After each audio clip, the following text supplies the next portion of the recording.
नमस्कार मित्रांनो, घरोघरी मातीच्या चुली या मालिकेच्या आजच्या भागामध्ये आता ओवी ही घरी रडतच आलेली असते। त्यावर आता जानकी तिला विचारत असते की काय ग, काय झालं, आजी काही तुला बोलली का? तर ओवी रडतच म्हणते की हो, मी आजीला पेढा खायला दिला, ती खाणारच होती आणि तितक्यात मात्र ऐश्वर्या आंटी आणि सारंग काका आले आणि घडलेला सर्व काही प्रकार आता ओवी ही जानकीला सांगत असते।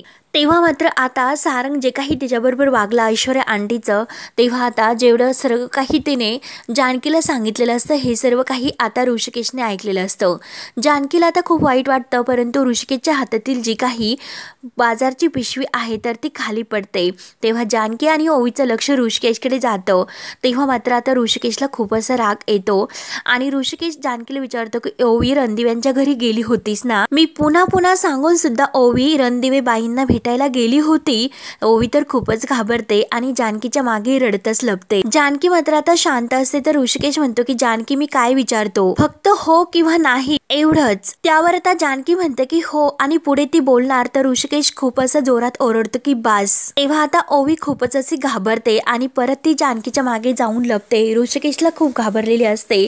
तेव्हा आता ऋषिकेश अगदी रागाने म्हणत असतो की मला तर असं वाटलं होतं की आपल्या नात्यात कोणतेही अशी लपवछपवी नाही, पण जानकी अगं मीच मूर्ख आहे। त्या रणदिव्यांची इतकी तुला हवा लागलेली आहे की तू आता माझ्याशी खोटं बोलायला लागली, गोष्टी माझ्यापासून लपवायला सुद्धा लागली। आणि काय ग, कधीपासून सुरू आहे हे सर्व? आणि काय ग ओवी, कधीपासून सुरू आहे हा सर्व लपवछपवीचा खेळ? ओवीचा खूप असा थरकाप होत असतो। तेव्हा आता ऋषिकेश खूप जोरात ओरडतो की काय विचारतो ओवी मी? तेव्हा आता ओवी आणखीन घाबरते आणि आईच्या मागे लपते। तेव्हा जानकी म्हणते की नाही आहो, ती आजच तिच्या आजीला भेटायला गेली होती। तेव्हा आता ऋषिकेश म्हणतो की हो का? लगेच तो जानकीचा हात धरतो, त्याच्या डोक्यावर ठेवतो।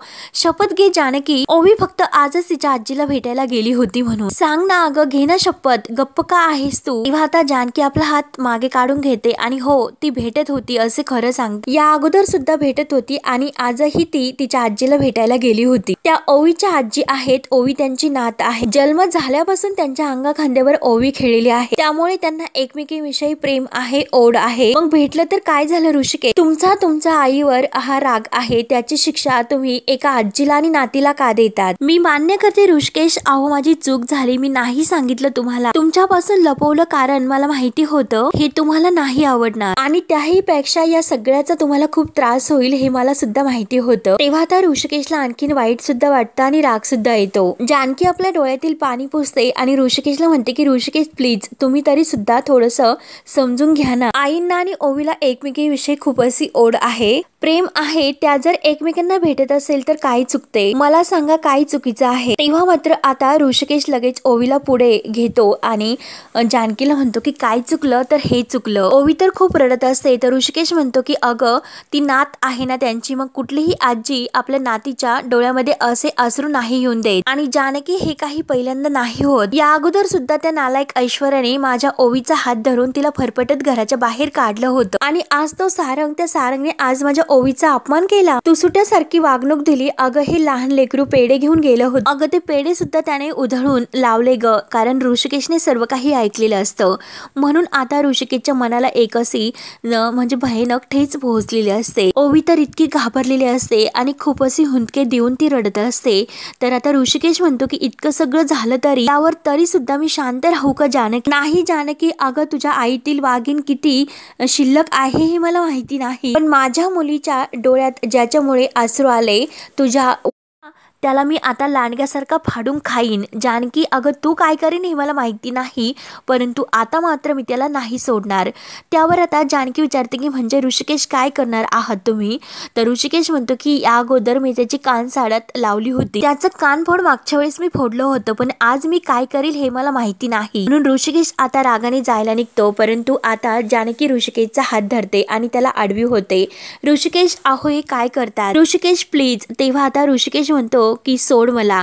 तर जानकी म्हणते की नाही ओवी, दार लावून घे। ओवी धावतच दार लावायला जाते, परंतु ऋषिकेश म्हणतो की जानकी मला सोड, परंतु जानकी म्हणते की नाही ऋषिकेश प्लीज, अहो मला माहिती आहे की सारंग भाऊजी चुकले, अहो यासाठी आपण त्यांना जाब विचारू शकतो। अहो ऋषिकेश, पण ते असं का वागलेत हे आपल्याला नाही माहिती आणि तेथे काय घडलं हे सुद्धा माहिती नाही। ती ऐश्वर्या तेथे होती, तिनेच काहीतरी केलं असणार, तिनेच त्यांच्या डोक्यामध्ये काहीतरी असं भरवलं असणार, त्यामुळे नाही ऋषिकेश तुम्ही शांत व्हा, आपण बोलूया। तेव्हा आता ऋषिकेश म्हणतो की जानकी तू बाजूला हो, जानकी प्लीज मला आडू नकोस। तेव्हा आता ऋषिकेश ऐकायला तयार नसतो तर जानकी जबरदस्तीने त्याला मागे खेचत असते। तेव्हा मात्र आता ऋषिकेश इतक्या जोरात ओरडतो की जानकी मला सोड, नाहीतर तुला रणदिवे कुटुंबाची शपथ आहे, आता मला तू अडवायचं नाही। तर जानकी स्तब्ध अशी उभी राहते तर ओवी दरवाजाजवळ उभी असते आणि खूप आता रडत असते। तेव्हा ऋषिकेश पुढे येतो तर ओवी दरवाजाजवळ असते तर ओवी म्हणते की बाबा सॉरी, कान पकडून ती बाबांना सॉरी म्हणत असते, मी परत तिकडे नाही जाणार बाबा, सॉरी सॉरी। त्या छोट्याशा ओवीचा खूप असा थरकाप होत असतो। तेव्हा आता ऋषिकेश अगदी खाली बसतो आणि आपल्या ओवीला प्रेमाने तो जवळ घेतो। जानकीच्या डोळ्यातून खाली पाणी टपकत असतं, खूप असं रडू तिला सुद्धा येतं। तर ऋषिकेश अगदी प्रेमाने ओवीला जवळ घेतो आणि तिला कुशीत घेऊन म्हणतो की नाही बाळा, अगं तू सॉरी म्हणू नको, सॉरी आता ते म्हणतील की जे लोक चुकीचे आहेत, बाळा तुझी काही चूक नाही, रडायचं नाही। म्हणून ऋषिकेश आपल्या ओवीच्या प्रेमाने डोळे पुसतो आणि लगेच उठतो आणि दरवाजा उघडून तो बाहेरून दरवाजा लावून घेतो। तेव्हा जानकी आणि ओवी ह्या दरवाजा आदळतात की बाबा बाबा। तर जानकी म्हणते की ऋषिकेश ऋषिकेश दरवाजा उघडा, परंतु आता ऋषिकेशने ठरवलेलं असतं की सारंगला धडा शिकवायचा म्हणून। जानकी आणि ओवी खूप काही विनवण्या करतात परंतु आता मात्र ऋषिकेश काही ऐकायला तयार नसतो, कारण आता ओवीचा अपमान करणाऱ्या सारंगला त्याला धडा शिकवायचाच असतो। आता एक डोक्यात अशी त्याच्या सनक भरलेली असते। ओवी म्हणते की बाबा प्लीज प्लीज दरवाजा उघडा। तर जानकी सुद्धा म्हणते की ऋषिकेश अहो काय करतात, मी तुमच्या समोर हात जोडते, विनवण्या करते, प्लीज मी पदर पसरवते तुमच्या पुढे की असं काही चुकीचं वागू नका, डोक्यात राग घालून काही वेडेवाकडं करू नका, प्लीज ऋषिकेश प्लीज माझं ऐका, अहो प्लीज ऋषिकेश दार उघडा, एकदा माझं ऐकून घ्या। म्हणून जानकी आता दरवाजा खूप असा वाजवण्याचा प्रयत्न करते परंतु आता ऋषिकेश काही तर ऐकायला तयारच नसतो। जानकी म्हणते की ऋषिकेश प्लीज अहो माझ्याशी बोला। तर ऋषिकेश म्हणतो की नाही जानकी, आता माझा सुद्धा नाईलाज आहे आणि तुला जर आता मी असा बंद करून नाही गेलो तर तू तिकडे येशील आणि सगळं काही पुन्हा सावरायला जाशील आणि हेच मला आता होऊन द्यायचं नाही, जे चुकीचं आहे ते चुकीचंच आहे। आणि ऋषिकेश तेथून निघून जातो। त्यावर आता जानकी आणि ओवी यांना दोघींना काही पर्याय नसतो, त्या आता एकमेकींच्या कुशीत येतात आणि खूप अशा रडत असतात, कारण ऋषिकेशने तर दरवाजा लावून घेतलेला असतो आणि ऐकायला तर थोडासाही ऋषिकेश तयार नसतो। त्यानंतर मात्र आता इकडे रणदिव्यांच्या घरामध्ये ऐश्वर्या आता खूप काही सारंग आणि सुमित्रा यांचे कान भरत असते। सौमित्र अवंतिका सुद्धा तेथेच बसलेले असतात।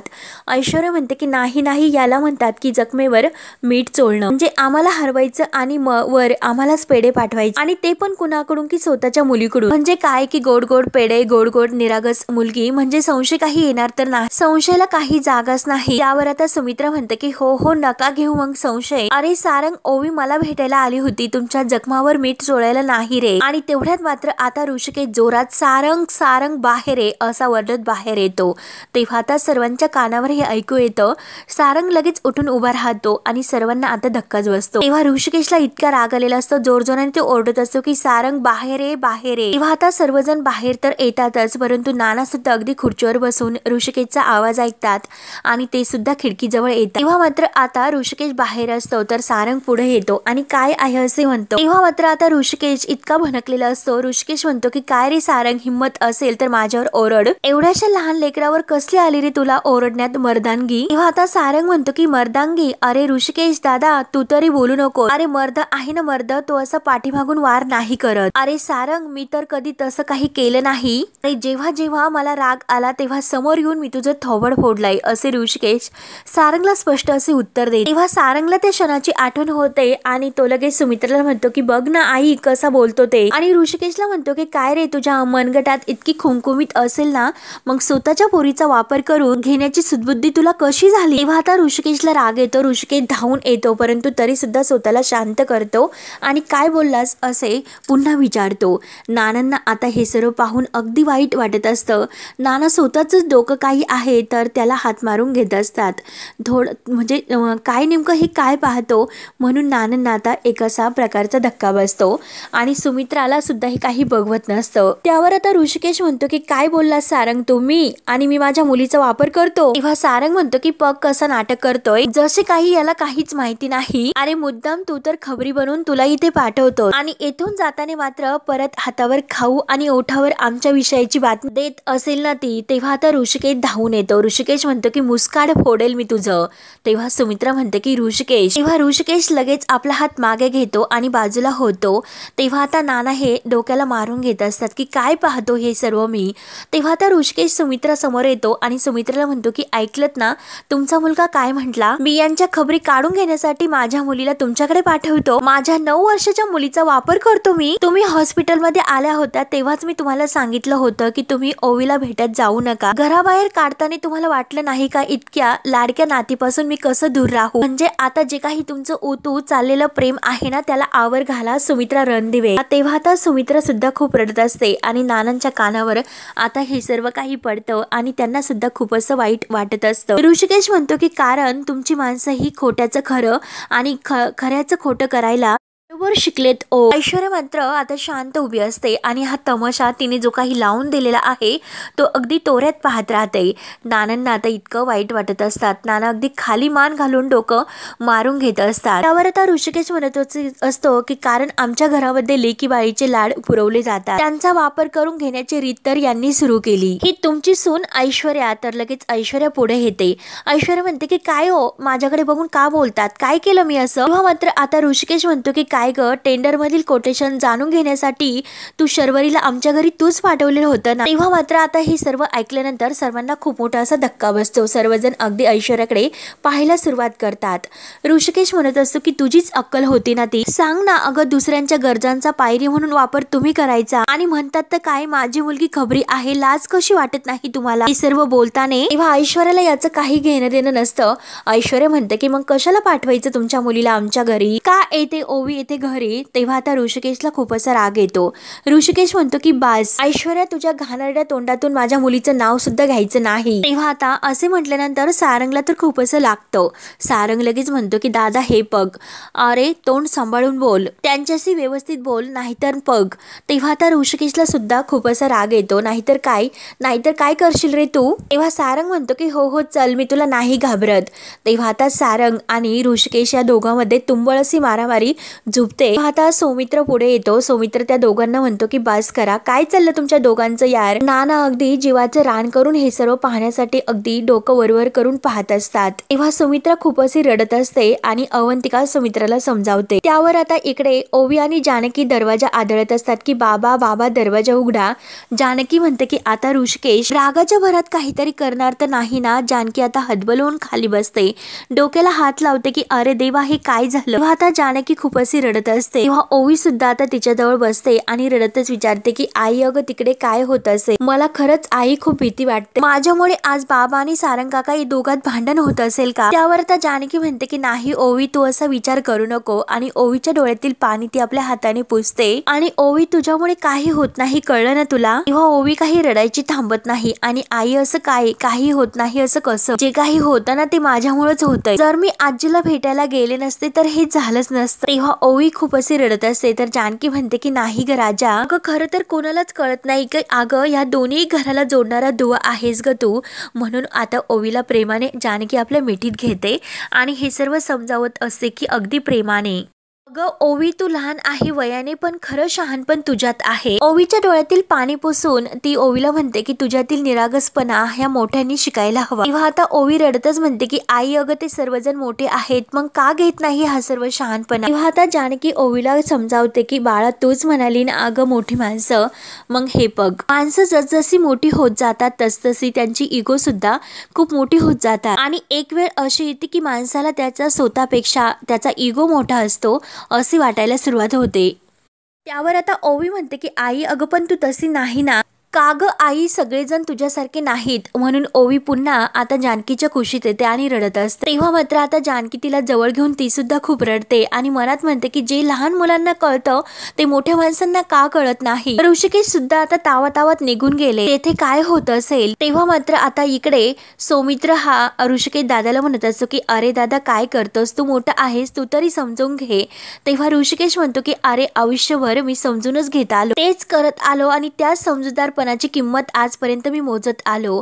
तेव्हा ऐश्वर्या अगदी नाटक करत सारंगला अगदी जवळ घेऊन समजावत असते आणि ऋषिकेशकडे पाहत असते. तेव्हा सौमित्र ऋषिकेशच्या जवळ येतो की दादा माझं ऐक. तेव्हा आता नानाही बाहेर यायला आपली खुर्ची वळवतात, परंतु ऋषिकेश आता सौमित्रचं सुद्धा ऐकायला तयार नसतो. तेव्हा सौमित्र म्हणत असतो की अरे दादा तू चिडला आहेस, आता तू शांत झाल्यानंतर आपण शांतपणे बोलूया. त्यावर आता ऋषिकेश म्हणतो की मला नंतर काहीही बोलायचं नाही आणि कोर्टात सुद्धा वकील साहेब तुम्ही असंच करतात का हो? आरोपी आणि फिर्यादीची डोकं फिरलीत म्हणून केस पुढे ढकलतात का? सांग ना. अरे सौमित्र शांत असतो आणि ऋषिकेश म्हणतो की मुळातच तुझ्याशी बोलायचं सुद्धा नाही मला, कारण तू आणि जानकीने मिळून माझ्या वाढदिवसाच्या दिवशी जे काही दिवे लावले, मला तर असं वाटतं की तुम्ही सगळ्यांनी मिळून ओवीला भेटण्याचा प्लॅन केला होता. अगोदर शरूचा वापर करून घेतला आणि नंतर आता ओवीचा. तेव्हा आता सौमित्र म्हणतो की दादा अरे असं नाही, तू इतके गैरसमज करून घेऊ नको. एकतर अगोदरच काही इतके गैरसमज कमी आहेत का? आणि हे बघ हे खरं आहे की तुझ्या वाढदिवसाच्या दिवशीचा जानकी बहिणीचा आणि माझा प्लॅन खरा होता. अरे पण आई आणि ओवी एकमेकांना भेटतात कारण त्या दोघींचा एकमेकीवर खूप असा जीव आहे. अरे ती तर ओवीची आजी आहे रे. तेव्हा मग आता ऋषिकेश विचारतो की मग घरातून बाहेर का काढले? आणि ओवी ही घरातून बाहेर जात होती तेव्हा तिची आजी कुठे गेली होती रे? तेव्हा आता नाना हे सर्व ऐकत असतात आणि सुमित्राच्या मनाला आणखीन काही ठेच पोहोचून ती आता खूप काही रडत असते. त्यावर आता ऋषिकेश सुमित्रा समोर येतो आणि सुमित्राला म्हणतो की तुमच्या समोर उभा राहून सारंग ओवीवर ओरडला, तिचा अपमान केला, तिने आणून दिलेले पेढे फेकून दिले. रणदिवे बाई तुम्ही काय केलं? आत कितीही दुखावली तरी चालेल, परंतु त्याला मात्र मारायचं नाही. हा रोज मार खाण्याच्या लायकीचा सारंग एकदा सुद्धा तुम्हाला मारावंसं नाही वाटलं का त्याला? सुमित्रा फक्त रडत असते, तिच्या डोळ्यातून फक्त असं पाणी येत असतं. सारंग आणि ऐश्वर्या लगेच एकमेकांकडे पाहायला सुरुवात करतात. तर ऋषिकेश म्हणतो की कसं मारता तुम्ही? नात कितीही दुखावली कितीही रडली तर तुम्ही पोटच्या पोराला कसं मारता नो? कारण तो सक्का आहे आणि मी सावत्र आहे असं म्हटल्यानंतर आता सर्वांना खूप मोठा असा धक्का बसतो आणि ऋषिकेश जायला निघतो, परंतु सौमित्र आडवा होतो.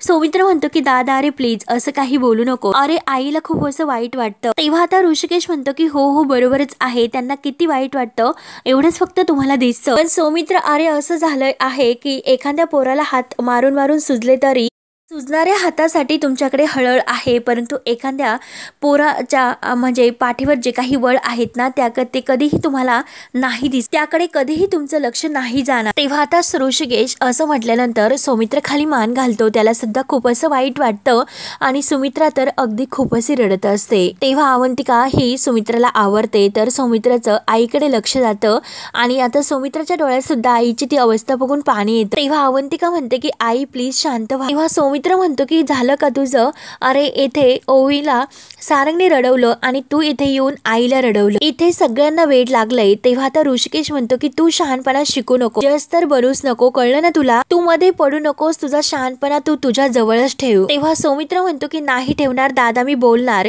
तेव्हा आता ऋषिकेश म्हणतो की सौमित्र तू मध्ये पडू नकोस, तुझा याच्याशी काही संबंध नाही, याला दाखवतोस मी. म्हणून आता ऋषिकेश पुन्हा सारंगच्या अंगावर धावून जातो. सौमित्र पुन्हा मध्ये पडतो आणि त्या दोघांना वेगळे करून सोडवतो. आता नाना हे सर्व अगदी खिडकीला धरून पाहत असतात, त्यांना तर खूप मोठा असा धक्का बसतो. तेव्हा आता मात्र सुमित्राला खूप असा त्रास होत असतो. तेव्हा अवंतिकाच ओरडते की बास करा प्लीज. ऋषिकेश दादा आणि सौमी तुम्ही तरी प्लीज भांडू नका. तेव्हा मात्र आता अवंतिकाला सुद्धा खूप वाईट वाटत असतं, परंतु ऐश्वर्या नालायक तर अगदी उभी असते आणि वाव खरंच आज रात्री मात्र आता मला सुखाची झोप लागेल. आज पहिल्यांदा मात्र ऋषिकेश सौमित्राशी भांडतो. तुम्हाला दोघांना तर एकमेकांचा खूप असा पुळका होता, मग आता भांडा. तर आता ऋषिकेश लगेच हा अवंतिकाला म्हणतो की तू तुझ्या नवऱ्याला सांग की मध्ये पडू नकोस म्हणून. तेव्हा मात्र आता ऋषिकेश असं म्हटल्यानंतर सौमित्र काही ऐकायला तयार नसतो.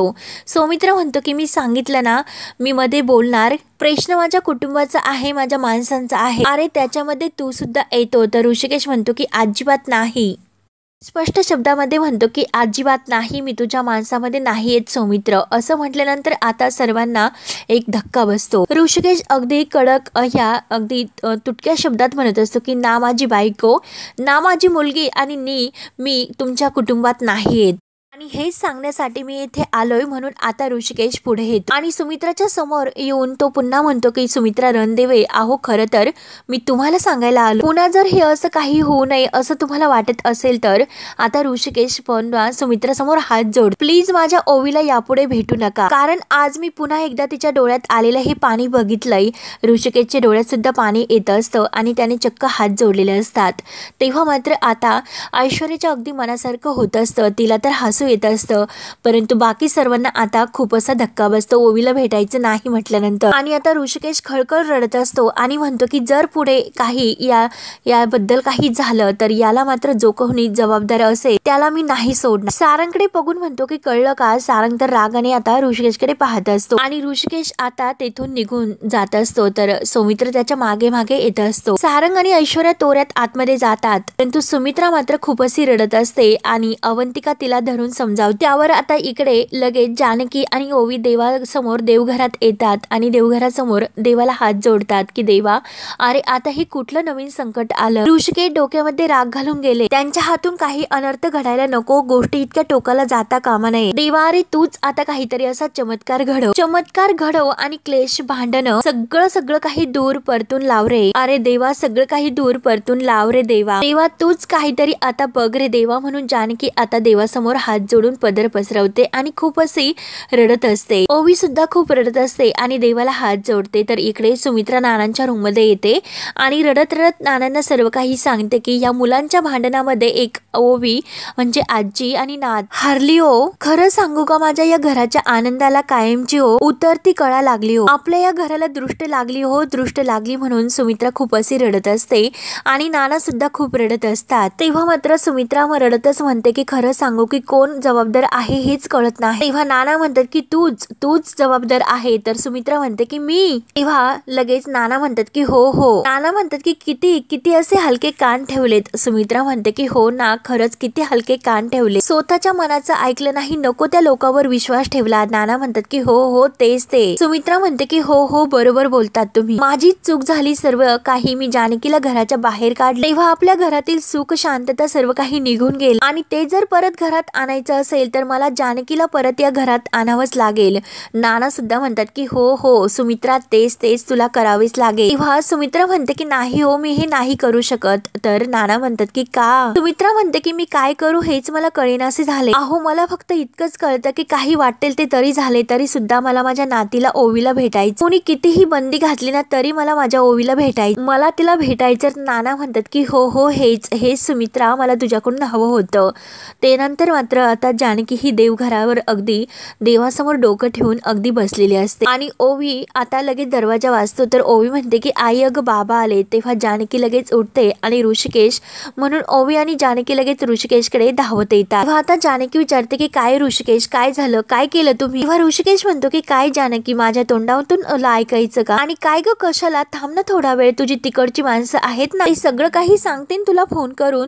ओवी सोबत त्यांना कसं वागायचं याची शिस्त नाही आणि मला आईशी कसं बोलायचं याचे संस्कार मला नाही असं मला शिकवतात.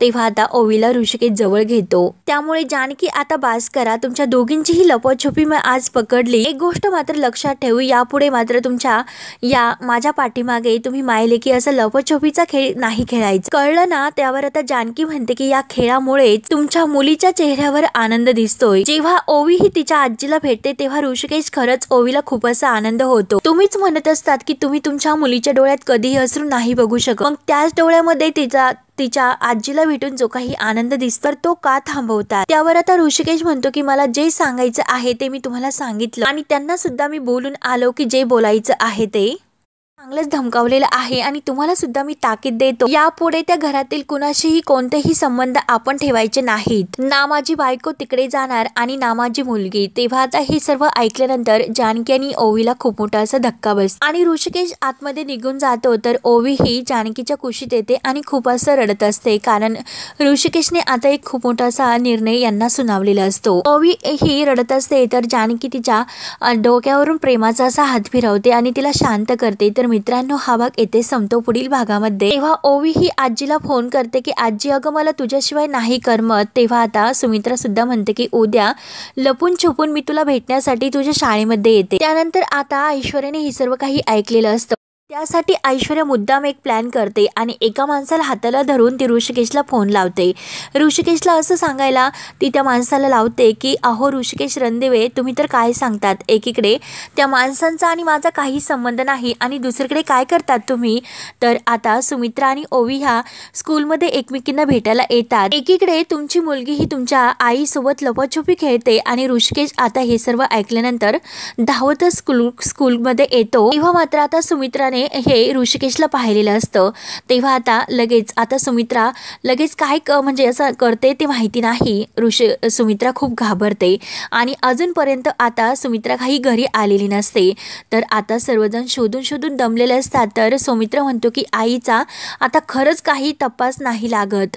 तर अवंतिका विचारते की आता मात्र काय करायचं, आईंना आपण कुठे शोधायचं. तर ऐश्वर्या म्हणते की जानकीच्या घरामध्ये. तेव्हा मात्र आता ऋषिकेश, ओवी आणि जानकी घरात असतात. तर आता सारंग काही गुंड घेऊन तेथे येतो आणि सारंग म्हणतो दरवाजा उघडा. तेव्हा मात्र आता ऐश्वर्या सुद्धा सोबत आली असते. तर आता दरवाजा जोरजोराने वाजवत असतो. तर जानकी म्हणते की हो हो आले, थांबा थांबा.